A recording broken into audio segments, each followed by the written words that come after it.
Votre vote ne vous appartient pas, la psychologie cachée qui décide pour vous. Salut les esprits curieux. Vous êtes-vous déjà demandé ce qui se passe vraiment dans votre tête lorsque vous décidez de votre vote? La plupart d'entre nous pensent que c'est un acte rationnel, médité, presque mathématique. Mais et si je vous disais que votre décision est influencée par des forces invisibles, par des instincts ancestraux et par de petits bugs de fabrication dans votre cerveau? Préparez-vous, car aujourd'hui nous allons faire un voyage au plus profond de votre esprit politique. Et je vous promets une chose, après ça, vous ne verrez plus jamais une campagne électorale, ni votre propre vote, de la même manière.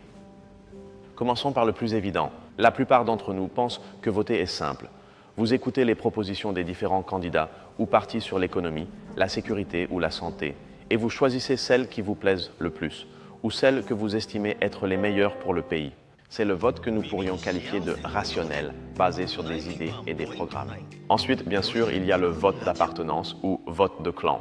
Pensez à une équipe de football. Vous faites partie de cette équipe et vous la soutenez, dans les bons comme les mauvais moments. En politique, il se passe quelque chose de très similaire. Si dans votre famille, votre groupe d'amis ou votre communauté, on a toujours soutenu un camp, il est incroyablement probable que vous fassiez de même. Cela devient une partie de votre identité, quelque chose qui se transmet et se partage. Et bien sûr, il faut parler de la peur. La peur était l'un des outils politiques les plus anciens et les plus efficaces. Et elle a une explication évolutive fascinante. Imaginez nos ancêtres dans la savane. Ils ont survécu parce que leur cerveau était une machine parfaite pour détecter les menaces, le bruit d'un prédateur, une ombre étrange. Aujourd'hui, ce même système d'alarme s'active avec la même intensité, non pas face à un lion, mais face à un titre de journal alarmant ou un politicien qui nous met en garde contre un ennemi terrible venant nous prendre ce qui nous appartient. Ils appuient sur un bouton de panique vieux de millions d'années. Voilà donc la logique, la loyauté envers la tribu et la peur. On dirait que tout est là, n'est-ce pas? Eh bien non. Ceci, mes amis, n'est que la pointe de l'iceberg, ce qui flotte à la surface et que nous pouvons tous voir. Mais si c'est ce que nous voyons, quels sont les moteurs secrets qui l'animent sous les eaux glacées? Voici la première grande révélation. Votre cerveau, le mien, celui de tout le monde, est un peu paresseux. Et je ne dis pas ça comme une insulte, c'est une stratégie pour économiser de l'énergie. Pour ne pas avoir à tout analyser, il utilise des raccourcis mentaux. Les psychologues les appellent des heuristiques. L'une des plus puissantes en politique est l'heuristique de l'affect. Traduit en langage simple, cela signifie que votre décision est basée sur un sentiment, une intuition. Si un candidat vous plaît, s'il vous génère une émotion positive, votre cerveau suppose automatiquement que ses idées sont bonnes sans qu'il soit nécessaire de les analyser en profondeur. C'est une décision qui naît dans l'estomac, pas dans le cortex préfrontal. Savoir cela vous donne un outil à double tranchant. D'un côté, une opportunité. Lorsque vous sentez qu'un politicien vous génère une bonne ou mauvaise vibration instantanée, arrêtez-vous. Demandez-vous, est-ce que j'aime cette personne ou est-ce que j'aime ses propositions concrètes et réalisables? Cela vous permet de séparer la sympathie de l'analyse. Mais voici le risque, le signal d'alarme que vous devez détecter. Méfiez-vous profondément des candidats dont le seul message est émotionnel. Ceux qui se concentrent sur le fait d'être charismatiques, de vous faire ressentir de l'espoir ou de l'indignation, mais qui sont incroyablement vagues quand il s'agit d'expliquer le comment ils vont faire les choses. Leur stratégie n'est pas de convaincre votre raison, c'est de hacker votre système émotionnel. Il y a une règle invisible qui nous gouverne tous en société. On l'appelle la preuve sociale. C'est un principe très simple. Si beaucoup de gens font quelque chose, c'est probablement la bonne chose à faire. Vous le faites tous les jours. Si vous voyez un restaurant plein et un autre vide, dans lequel entrez-vous? Dans le plein, bien sûr. En politique, ce principe est une bombe. Les sondages qui montrent un candidat comme favori, les manifestations massives, les stades remplis, non seulement mesurent l'opinion publique, mais la façonnent. Elles créent la perception qu'une option est la gagnante, et notre instinct d'appartenance nous pousse à vouloir faire partie de la majorité.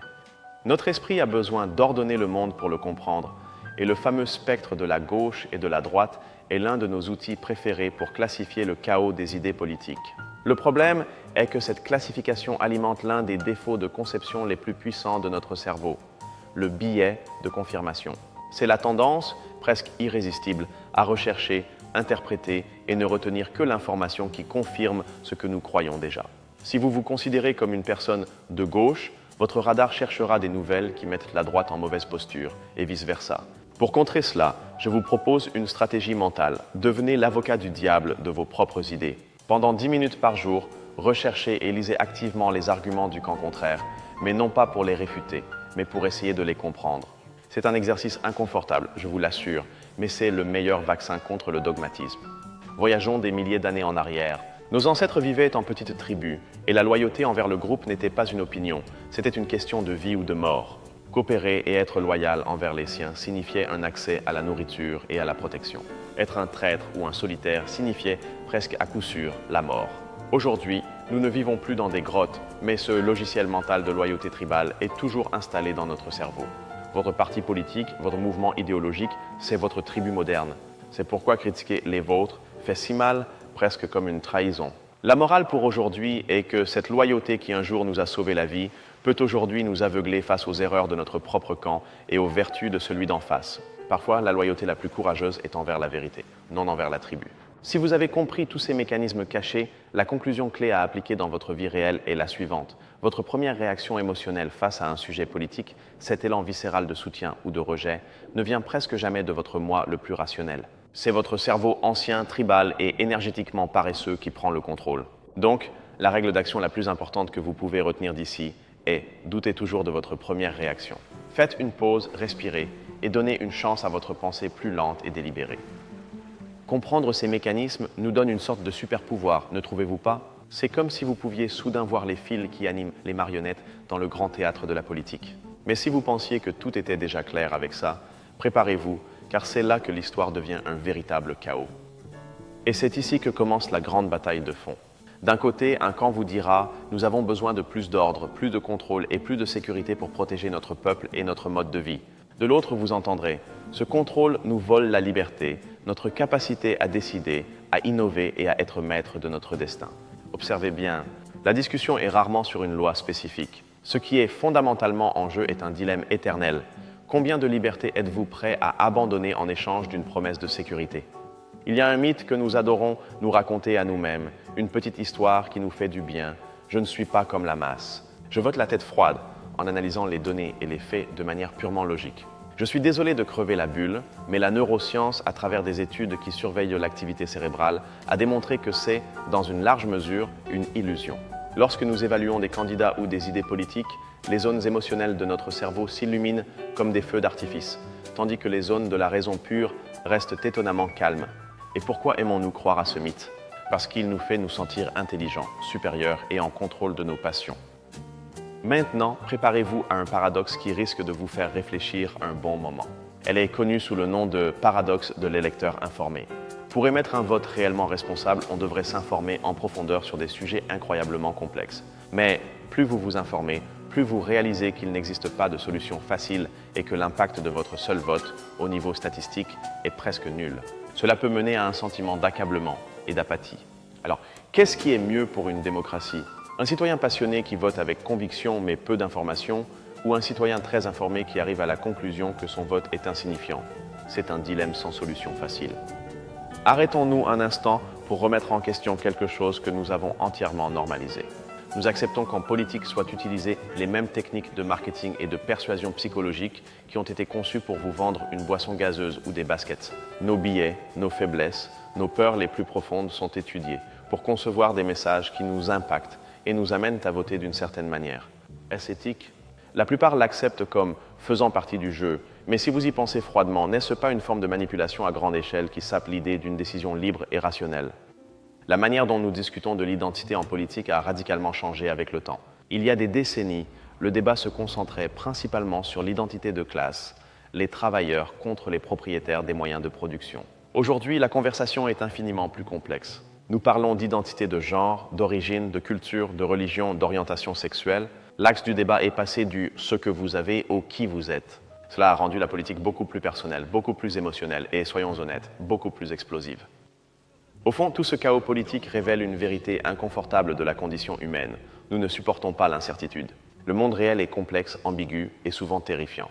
Une idéologie politique, quelle qu'elle soit, nous offre un refuge. Elle nous donne un récit simple, une histoire avec des héros et des méchants, une carte qui nous dit comment naviguer la complexité du monde.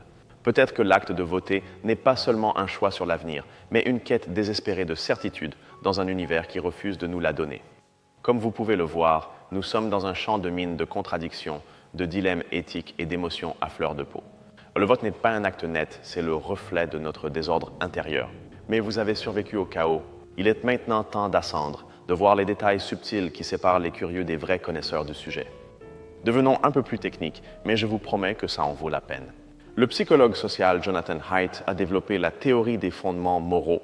Il propose que les êtres humains possèdent quelque chose comme 6 papilles gustatives, morales, avec lesquelles nous percevons le monde.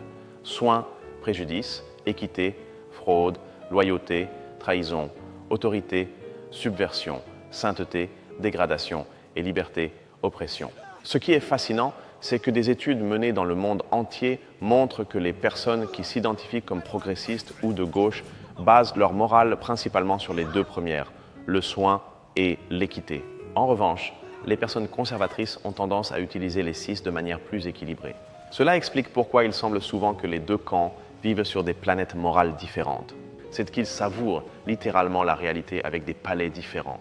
Il y a un concept brillant en sciences politiques appelé la fenêtre d'Overton. Imaginez une vraie fenêtre. Seules les idées qui se trouvent à l'intérieur du cadre de cette fenêtre sont considérées comme normales, raisonnables ou dignes de débat public.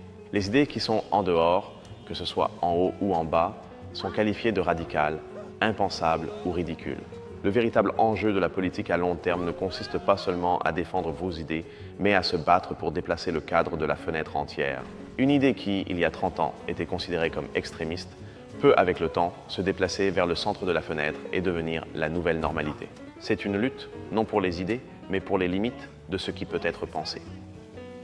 Je veux vous parler d'un héros secret et un peu oublié dans ce domaine, Gustave Le Bon, un penseur français de la fin du XIXe siècle. Bien avant l'existence de la radio, de la télévision ou d'Internet, Le Bon a écrit un livre presque prophétique intitulé « Psychologie des foules ». Il a réalisé quelque chose de fondamental. Lorsque les individus se regroupent en foule, leur psychologie change complètement. La rationalité individuelle se dissout et ils sont remplacés par un esprit collectif qui est impulsif, émotionnel et irrationnel. Il a été parmi les premiers à comprendre que la masse n'est pas la somme de ses parties, mais une entité nouvelle et dangereuse. Ses idées expliquent tout, des grands mouvements totalitaires du XXe siècle à la viralité et aux foules numériques d'aujourd'hui.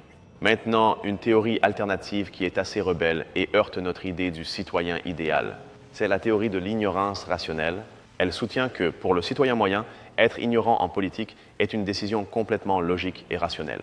Pensez-y, s'informer en profondeur sur l'économie, les lois et les relations internationales demande une quantité gigantesque de temps et d'efforts. Et quel est le bénéfice direct ? Le pouvoir de votre seul vote, qui est statistiquement insignifiant.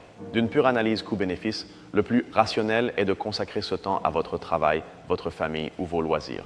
C'est une idée très inconfortable, n'est-ce pas ? C'est l'un de mes détails préférés de la recherche scientifique, car il va totalement à l'encontre de l'intuition. On pourrait penser que si vous mettez 2 personnes aux opinions opposées à lire le même rapport scientifique objectif et rempli de données, leurs positions se rapprocheront un peu. Eh bien, des études menées dans des universités comme Yale ont démontré exactement le contraire. Ce phénomène, appelé raisonnement motivé, fait que chaque personne interprète les données de telle manière qu'elle renforce sa croyance initiale. Donner plus d'informations à des personnes déjà polarisées ne les unit pas, mais les polarise souvent encore plus. Notre capacité à tordre les faits pour qu'ils s'adaptent à nos croyances est tout simplement stupéfiante. Et ici, à ce stade, c'est là que tout ce que nous avons vu se connecte de manière spectaculaire. C'est le grand moment Eureka. Vous souvenez-vous de la théorie des fondements moraux, ces papilles gustatives qui nous disent ce qui est bien et ce qui est mal. Ce sont les filtres qui décident quel type d'information nous plaît le mieux. Vous souvenez-vous du biais de confirmation ? C'est le mécanisme qui nous pousse à ne rechercher activement que cette nourriture informative que nous aimons. Et vous souvenez-vous du tribalisme ? C'est la tribu avec laquelle nous nous asseyons pour manger et renforcer nos goûts. Ce ne sont pas 3 idées séparées. Ce sont les 3 pieds de la même table, la table sur laquelle se construit et se sert notre vision du monde. Atteindre ce niveau de détail nous donne une vision beaucoup plus honnête, peut-être plus cynique, mais définitivement plus authentique de la façon dont fonctionne notre esprit politique. Ce n'est plus un simple choix, c'est une danse complexe de biologie, de culture et de psychologie. Nous avons atteint la limite de ce que la science sait avec certitude.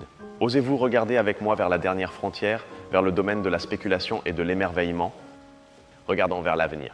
Imaginez un monde dans 100 ans. Peut-être que votre vote ne sera plus de cocher une case. Peut-être aurez-vous une intelligence artificielle personnelle, une sorte d'assistant numérique qui connaît vos valeurs et votre philosophie de vie mieux que vous-même. Cette IA pourrait analyser des milliers de propositions législatives complexes et vous recommander, sans biais émotionnel, l'option qui s'aligne le plus avec votre moi le plus profond. Ou peut-être déléguerons-nous des décisions de gouvernance entières à une IA centralisée et soi-disant impartial. Cela ressemble à de la science-fiction, mais la technologie est déjà en marche. La neuroscience peut scanner notre cerveau et nous dire comment nous prenons une décision. Elle peut indiquer quelles zones s'activent, quels produits chimiques sont libérés. Mais c'est là que la science se heurte à un mur infranchissable et que la philosophie doit prendre le relais. La science peut expliquer le comment, mais peut-elle nous dire quelle décision est la bonne? Qu'est-ce qui est bon ou juste? Existe-t-il une meilleure façon objective d'organiser la société ou au final, il n'existe que des préférences tribales qui se disputent le pouvoir? Et voici l'idée qui peut donner le vertige. Si nos convictions politiques sont si profondément enracinées dans notre biologie, dans nos biais cognitifs hérités, dans nos fondements moraux presque innés, jusqu'à quel point sont-elles réellement des croyances que nous avons librement choisies? Ou sont-elles plutôt comme la couleur de nos yeux, une caractéristique avec laquelle nous naissons? La notion même de libre arbitre dans le domaine politique commence à vaciller dangereusement. Choisissez-vous votre idéologie ou est-ce elle qui vous possède? Et cela nous amène à l'avenir de notre espèce. Peut-être que le plus grand défi auquel l'humanité est confrontée est celui-ci. Les plus grands problèmes que nous avons, comme le changement climatique, les pandémies mondiales ou la régulation de l'intelligence artificielle, sont des problèmes globaux.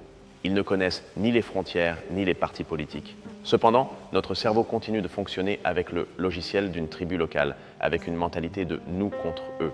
Apprendre à hacker notre propre psychologie politique, à désactiver consciemment cet instinct tribal pour pouvoir coopérer à l'échelle planétaire, pourrait être littéralement la clé de notre survie. Et pour terminer, l'idée la plus provocante de toutes. Peut-être, et seulement peut-être, le but final de la politique n'est pas de trouver les bonnes réponses, ni de construire une société parfaite. Peut-être que la politique est tout simplement la grande scène ou la tragicomédie de la nature humaine, avec toute son irrationalité, sa noblesse et ses misères, se représente encore et encore, sans fin prévue. Le voyage à travers les labyrinthes de l'esprit de l'électeur est terminé. Nous sommes descendus dans les couches les plus profondes de la psychologie humaine. Maintenant, il est temps de revenir à la surface et de contempler le panorama complet avec de nouveaux yeux. Au début de ce voyage, nous sommes partis de cette idée si simple et familière que voter consiste à choisir rationnellement les propositions qui nous plaisent le plus. Et regardez où nous en sommes arrivés. Maintenant, nous voyons ce même acte comme le résultat final d'une bataille invisible entre raccourcis mentaux, instincts tribaux de survie, saveurs morales distinctes et une quête quasi spirituelle de certitude dans un monde chaotique. Quelle incroyable transformation! Nous sommes passés de la simple observation d'une décision à la contemplation du moteur complexe, désordonné et merveilleux de la condition humaine. Et maintenant, je vous le demande directement. De tout ce voyage, des biais cognitifs aux spéculations sur l'avenir, quelle idée vous a le plus marqué, vous a le plus fait douter ou a le plus résonné en vous? Quelle que soit votre réponse, j'aimerais beaucoup la lire. Partagez-la dans les commentaires, lançons une conversation. Et merci du fond du cœur d'avoir investi votre temps et votre précieuse attention pour explorer ces idées si complexes avec moi. Si ces voyages au cœur des sujets qui nous définissent en tant que personne et en tant que société vous passionnent, assurez-vous de vous abonner et d'activer les notifications. Tout un univers de connaissances reste à explorer ensemble. Continuez à questionner, continuez à apprendre et surtout, ne cessez jamais de nourrir votre immense curiosité. La prochaine fois que vous serez devant une urne, qui vote vraiment ?